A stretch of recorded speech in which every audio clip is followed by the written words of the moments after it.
السلام علیکم ورحمۃ اللہ وبرکاتہ۔ ٹی ایس ورلڈ کے تمام تر ناظرین کا ہم تہ دل سے خیر مقدم کرتے ہیں۔ دوستو، آج کی اس ویڈیو میں انشاءاللہ ہم جانیں گے درود تاج اور چاروں قل شریف کے بارے میں۔ آپ نے بہت کچھ سنا ہوگا چاروں قل شریف کے بارے میں، درود تاج کی فضیلت سنی ہوگی کہ درود تاج اور اس کے ساتھ چاروں قل شریف کی اگر تلاوت کی جائے تہہ دل سے، انسان جو بھی مقصد کے لیے پڑھ لے، اللہ تبارک و تعالیٰ اس مقصد میں کامیابی عطا فرماتا ہے، اس کے ہر بگڑے ہوئے کام کو پورا فرما دیتا ہے۔ اگر آپ چاہتے ہیں کہ درود تاج اول اور آخر اور بیچ میں چاروں قل شریف پڑھ کر، مطلب یہ ہے آپ سب سے پہلے درود تاج پڑھ لیں، اس کے بیچ میں چاروں قل شریف کی تلاوت کریں۔ چاروں قل شریف مطلب نمبر 1 سورہ کافرون یعنی قل یا ایھا الکافرون، نمبر 2 سورہ اخلاص یعنی قل ھو اللہ احد، نمبر 3 یعنی سورہ فلق قل اعوذ برب الفلق، نمبر 4 سورہ ناس یعنی قل اعوذ برب الناس۔ اس کے بعد ترنت آپ درود تاج اور پڑھ لیں۔ پھر آپ اپنے گھر سے، رشتہ داری سے گزرے ہوئے انسان جو دنیا سے کوچ کر گیا ہے، اس کے لیے ایصال ثواب کی نیت سے آپ پڑھ لیں۔ اللہ تبارک و تعالیٰ اس پڑھنے کی برکت سے اس کی قبر پر رحمتوں کی بارشیں عطا فرماتا ہے اور اس مرنے والے کو بہت زیادہ سکون ملتا ہے۔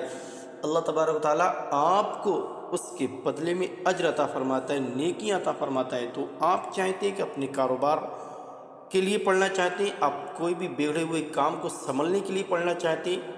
اگر آپ کے گھر میں طرح طرح کی پریشانیاں رہتی ہیں، کاروبار میں رکاوٹ رہتی ہے، یا آپ کوئی بھی جائز مقصد کے لیے اگر آپ پڑھنا چاہتے ہیں، تو اول آخر درود تاج کو اور بیچ میں چاروں قل شریف کی تلاوت کو صرف سن لیں۔ انشاءاللہ سننے کی برکت سے آپ کے رکے ہوئے کام چلنا شروع ہو جائیں گے۔ جو بھی آپ کے کام بگڑتے جا رہے ہیں، انشاءاللہ کبھی آپ کا کام نہیں بگڑے گا۔ آپ جو بھی مقصد کے لیے آپ درود تاج اور چاروں قل شریف کو سنیں گے،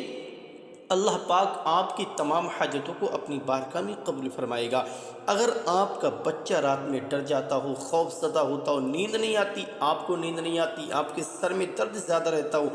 آپ زیادہ ٹینشن میں رہتے ہیں، تو آپ کو کسی بھی دوا کی ضرورت نہیں ہے، بس درود تاج کو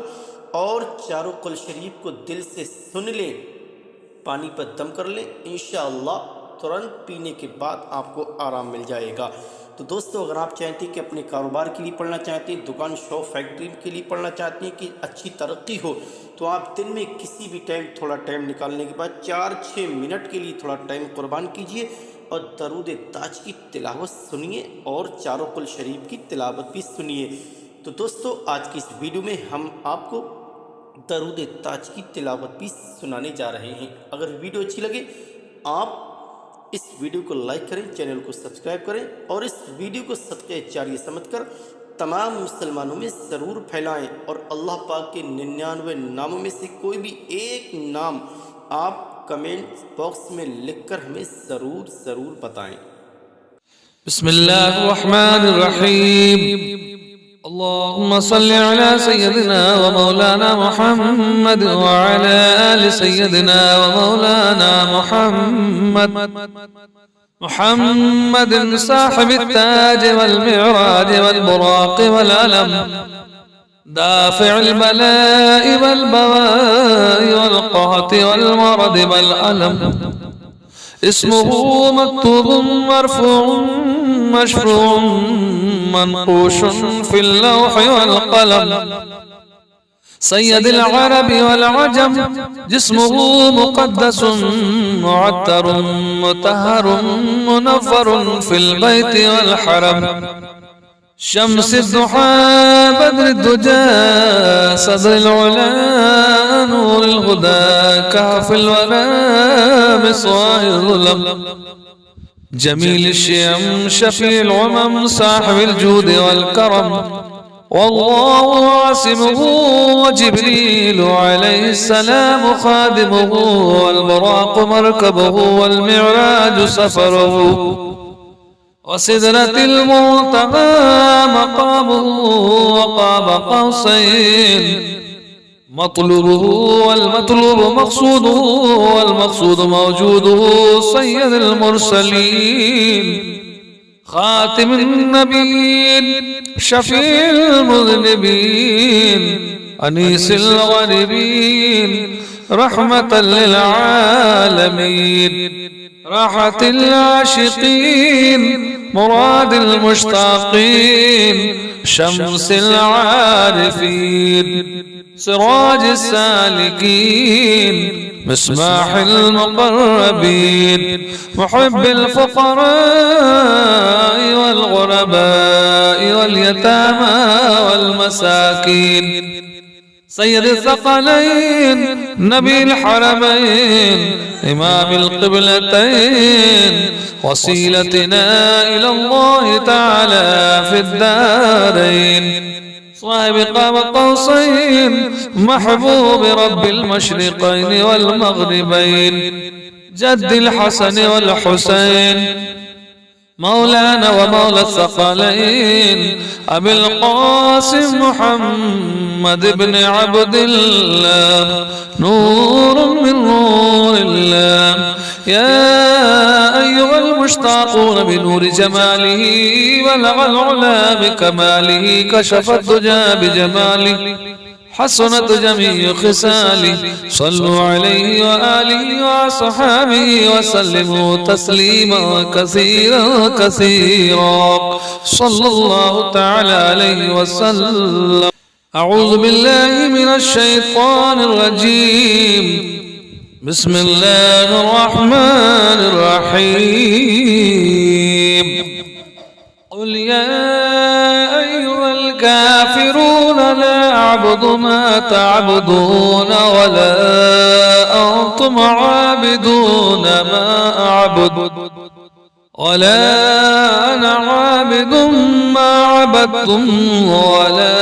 أنتم عابدون ما أعبد لكم دينكم ولي دين. بسم الله الرحمن الرحيم. قل هو الله أحد الله الصمد لم يلد ولم يولد ولم يكن له كفوا أحد. بسم الله الرحمن الرحيم. قل أعوذ برب الفلق من شر ما خلق ومن شر غاسق إذا وقب ومن شر النفاثات في العقد ومن شر حاسد إذا حسد. بسم الله الرحمن الرحيم. قل أعوذ برب الناس ملك الناس إله الناس من شر الوسواس الخناس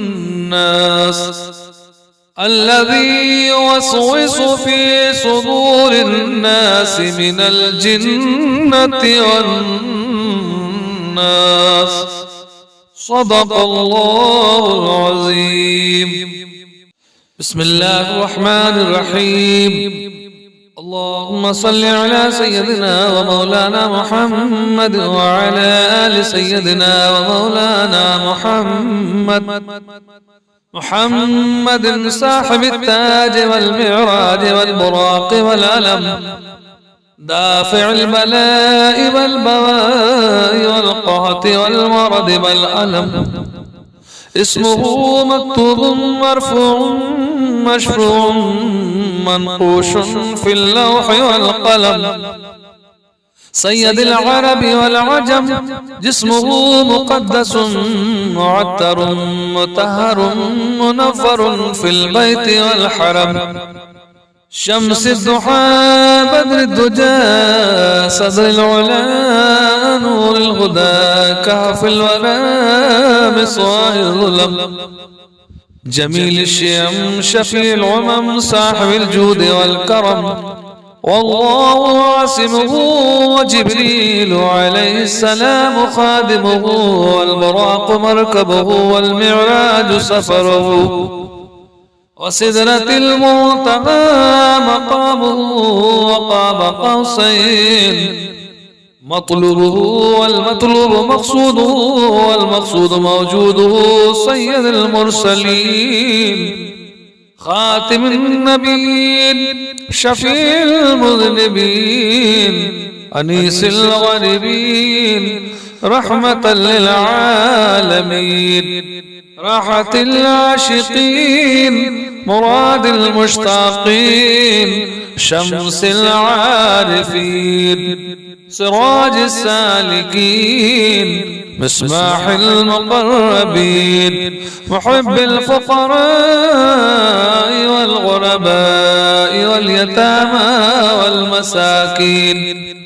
سيد الثقلين نبي الحرمين إمام القبلتين وسيلتنا إلى الله تعالى في الدارين صاحب قاب قوسين محبوب رب المشرقين والمغربين جد الحسن والحسين مولانا ومولى الثقلين أبي القاسم محمد بن عبد الله نور من نور الله يا أيها المشتاقون بنور جماله بلغ العلا بكماله كشف الدجى بجماله حسنت جميع خصاله صلوا عليه وآله وصحابه وسلموا تسليما كثيرا كثيرا صلى الله تعالى عليه وسلم.